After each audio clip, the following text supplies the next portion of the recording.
The embattled Activision Blizzard CEO to get a $390 million payout in the Microsoft deal. So Bobby Kotick will walk away with a $390 million check as a result of Microsoft's acquisition of his gaming company, just 2 months after employees demanded his firing over the firm's alleged culture of sexual misconduct. Kotick, who is 58 and is also expected to leave Activision Blizzard after the deal is completed sometime next year, agreed on Tuesday to sell his company to Microsoft in an all cash deal valued at $75 billion dollars. The vast majority of his $390 million payout will come from the 3.95 million shares that he owns, according to securities filings. Now, since Kotick doesn't own any unvested equities, he will not be entitled to a change of control payment. Kotick is said to be worth an estimated $870 million, according to Forbes. So the software giant's acquisition of the Santa Monica-based gaming studio that has produced hits like Candy Crush. Oh my God, they're the ones that produced Candy Crush.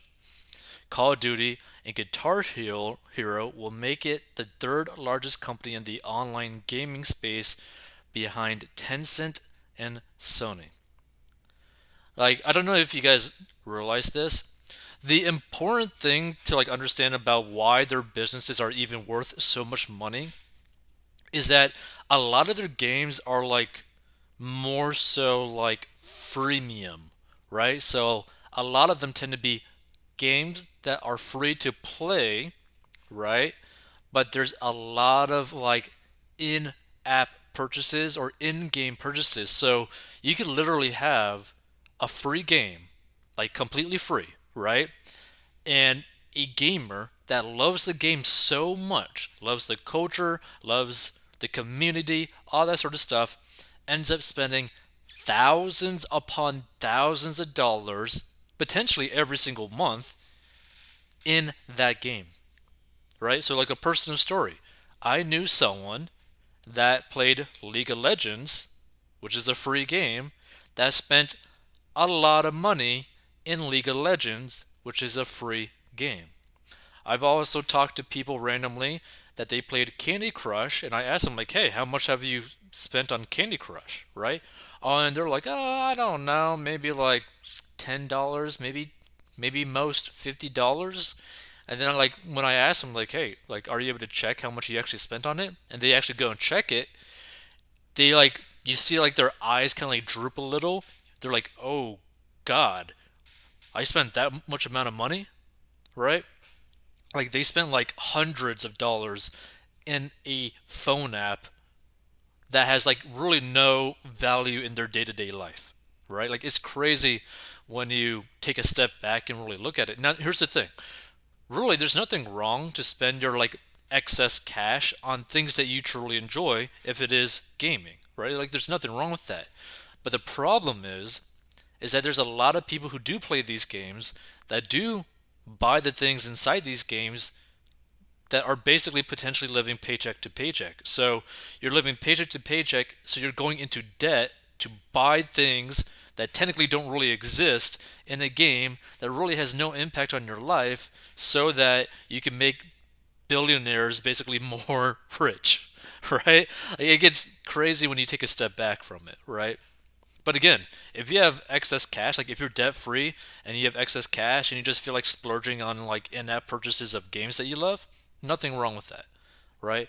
It's just that people really need to be careful because here's the thing. A lot of people don't want to admit this, but gaming can be an addiction, right? Just like food can be addiction, just like drugs can be addiction, just like opiates can be using opiates painkillers, all that kind of stuff could be an addiction, right?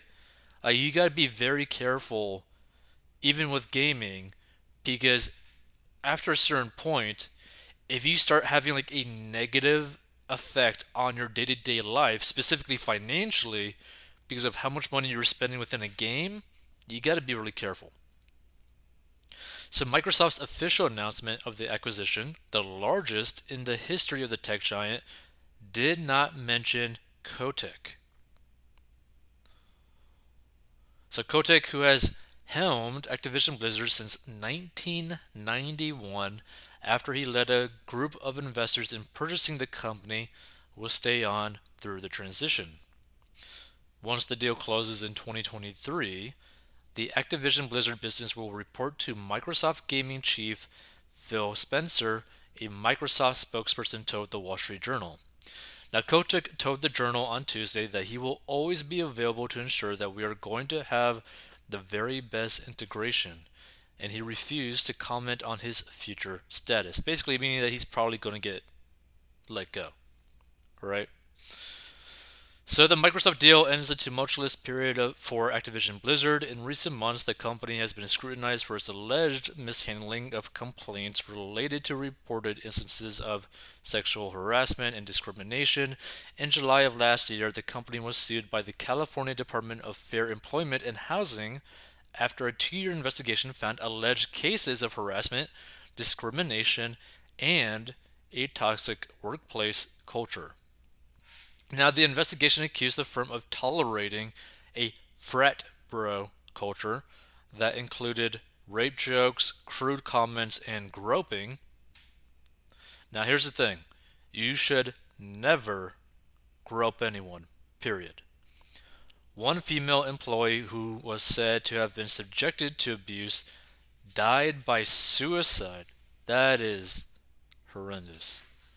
Sorry to whoever this female employee was. Like, I mean, that's sad to see, right? Now, I don't know if she died by suicide directly because of the abuse that she potentially was subjected to. She might have committed it for some other reason. I don't know. If you have more information, feel free to give your thoughts down below. But, like, it's sad when you really think about it. Now, Kotick admitted last summer that the company was tone deaf in its response to the California lawsuit. Now, in November, dozens of its employees staged a walkout demanding that the board remove Kotick after it was learned that the CEO knew about the company's office culture for years. And in 2006, Kotick is alleged to have harassed one of his assistants before threatening to have her killed. A company spokesperson said that Kotick quickly apologized for what was described as an obviously hyperbolic and inappropriate voicemail. So, yeah, like this is not just a little disturbing, this is kind of like pretty massively disturbing. And to be frank, for like this guy, like at his point, what he should do is just kind of like, walk away. Like just kind of not be in the media like viewpoint. Just like walk away, mind your own business. Don't get involved in like some other mainstream kind of stuff. It's just like that's dark. Like this is dark, right? Yeah, that's no one should really have to be subjected to that. Like that's sad. But if you want to learn how to get out of debt, go to 40inbox.com. But this is just, I don't know.